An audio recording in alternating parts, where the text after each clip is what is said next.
ኤማሁስ መንገድ እንዴት ደስ የሚል ታሪክ መሰለሽ! ማለት ቤተክርስቲያናችን ከዳግማይ ትንሣኤ ቀጥሎ ያለውን ሳምንት ኤማሁስ ብላ ነው የምጠራው። እሁዶቹንም በኋላ ያለውን እና ያን ቀን ነው የሚነበበው።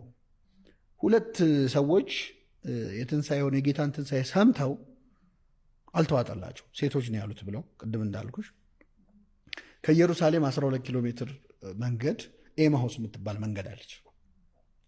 መሄድ ጀመሩ። ሉቃስና ቀሌዮጳ ይሏቸዋል የኛ ሊቃውንት። እና መንገድ እየሄዱ እያለ በቃ ተክዘው የሚያወሩት ስለ ክርስቶስ ነው።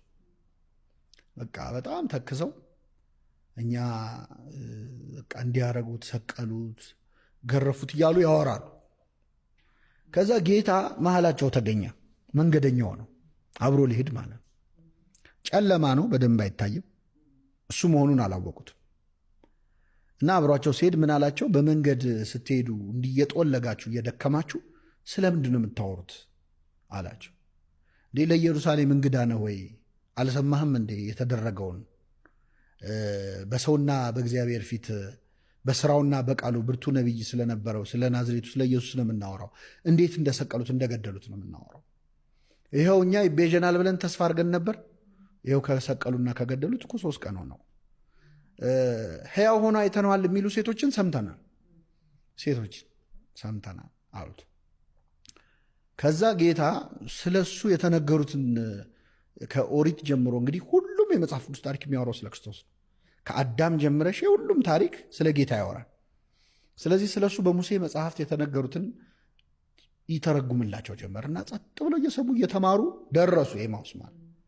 እዛ ሲደርሱ በጣም መሽቷል እና ማታ ነውና ከኛ ጋር ደር አሉት። ከኛ ጋር ደርስ ሲሉት እሺ ብሎ አብሯቸው ገባና ምግብ ቀረበ፣ ጸለየ፣ ባርኮ ቆርሶ ሰጣቸው። ቆርሶ ሲሰጣቸው አይናቸው ተከፈተ።